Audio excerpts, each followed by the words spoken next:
Estamos en comunicación en este momento con el doctor William Torres, senador del Movimiento al Socialismo. Doctor, le agradezco mucho por este tema. Estamos en una encrucijada. El vocal del Tribunal Supremo Electoral decía, estamos entre la espada y la pared por todo esto. Tiene que hacer referéndum, tiene que hacer judiciales, tiene que hacer primarias.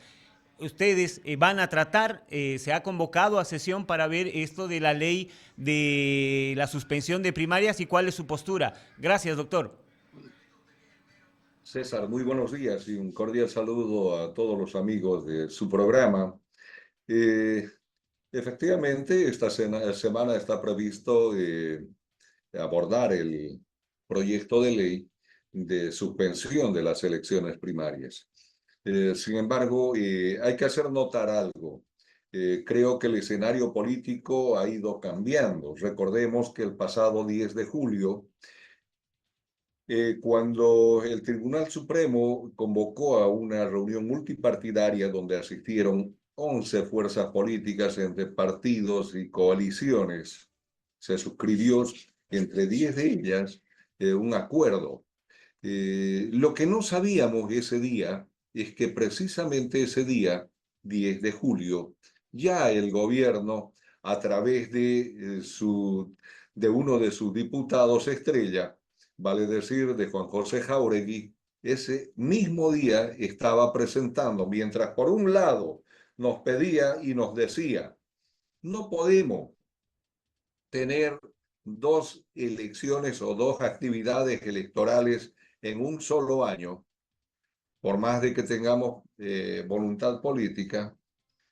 Por tanto, ustedes eligen o las elecciones judiciales o las primarias, una de ellas, pues no pueden ir las dos juntas, porque no hay tiempo, no hay recursos, no hay logística, etcétera, etcétera, etcétera.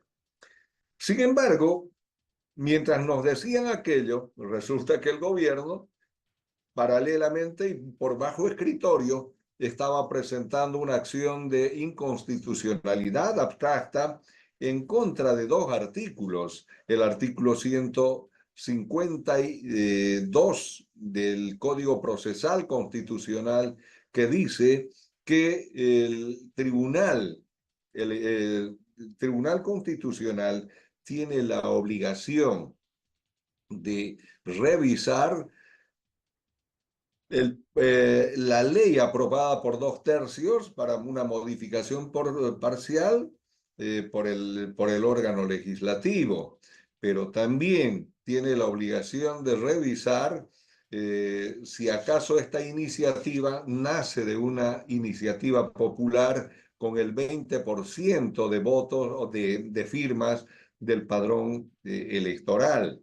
Pero también paralelamente piden la declaratoria de inconstitucional del artículo 23 de la ley del sistema electoral, que más o menos en forma parecida a lo que acabo de decir, le impone al Tribunal Supremo Electoral desarrollar esa actividad en coordinación con el Tribunal Supremo o con el Tribunal Constitucional. Entonces acá, ¿qué es lo que advertimos, César? Advertimos que el gobierno definitivamente no dice la verdad. Aquel día 10 de julio, cuando se firmó ese acuerdo, cuando firmaron 10 de las fuerzas asistentes menos una, que es el MAS, eh, ese acuerdo, lógicamente el gobierno no estaba actuando de manera sensata, transparente y con la verdad, estaba con un doble discurso. Eso de hecho cambia el escenario. ¿Por qué? ¿Por qué cambia el escenario, César?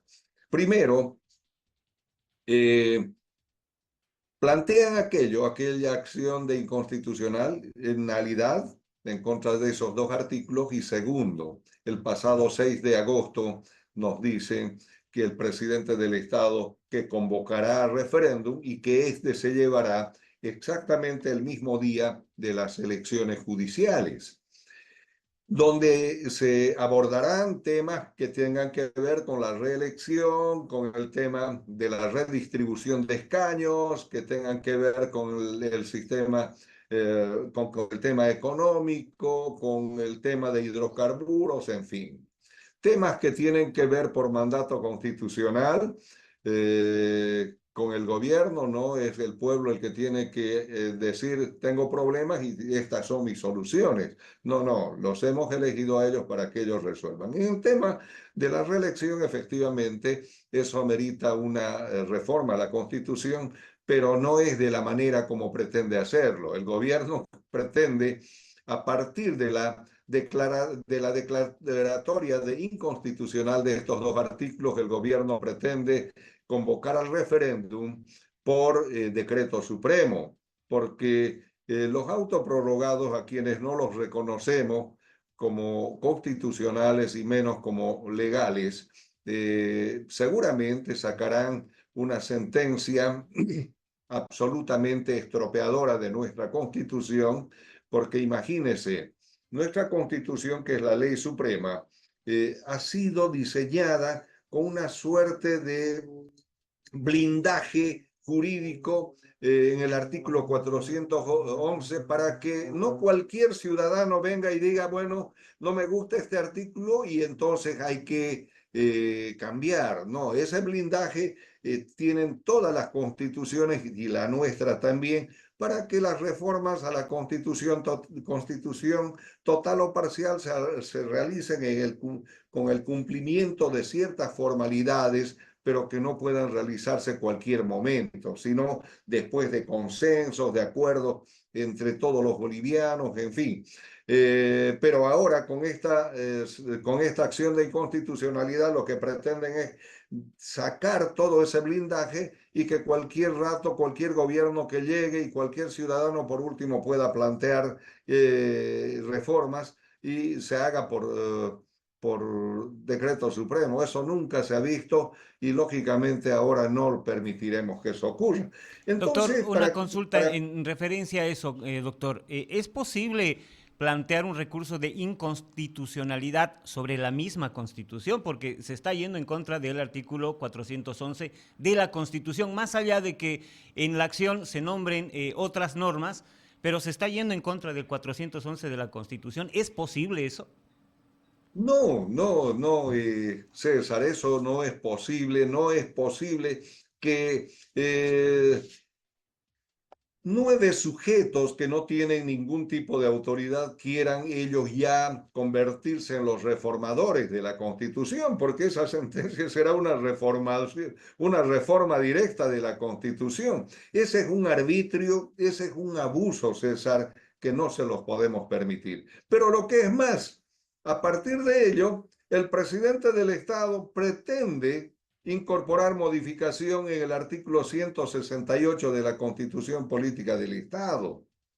Eso es terrible. El presidente por decreto supremo no puede convocar a ningún referéndum.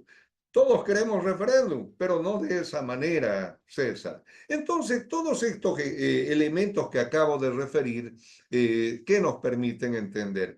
Uno, que cuando el presidente dice que el mismo día se va a llevar adelante el referéndum, el día de las elecciones judiciales, ahí nos dimos cuenta y descubrimos que sí se había podido llevar, es más, ni siquiera en fechas diferentes, sino el mismo día, otra actividad de carácter electoral, porque no olvide que el referéndum es una consulta donde el pueblo tiene que opinar positiva o negativamente respecto de una pregunta. Entonces, si 2 temas se pueden llevar, ¿por qué no se pueden llevar 3 temas el mismo día?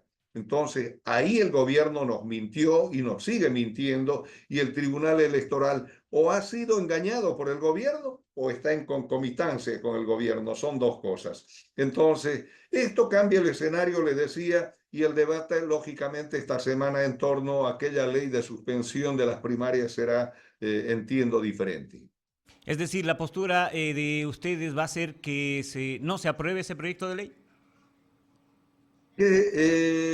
Por lo menos en lo personal, siendo coherente con lo que establece la Constitución, la ley del sistema electoral, insistiré de que se lleve adelante las elecciones judiciales, el referéndum, pero también las primarias porque es una forma de profundizar la democracia, es una forma de ejercicio democrático y de ejercer el derecho político a elegir que nos otorga el artículo 26 de la Constitución Política del Estado. ¿En dónde quedaría la norma que dice que no se pueden llevar dos procesos electorales en un mismo año, doctor? ¿Se quieren hacer tres? Eh, César, yo no encuentro ninguna disposición que prohíba que hayan más de una actividad electoral en un año. Esa es una, por lo menos yo me he tomado la libertad de tratar de encontrar aquella norma y no la encuentro. Y en consecuencia para mí es nada más una postura demagógica del Tribunal Supremo Electoral en concomitancia con el Poder Ejecutivo.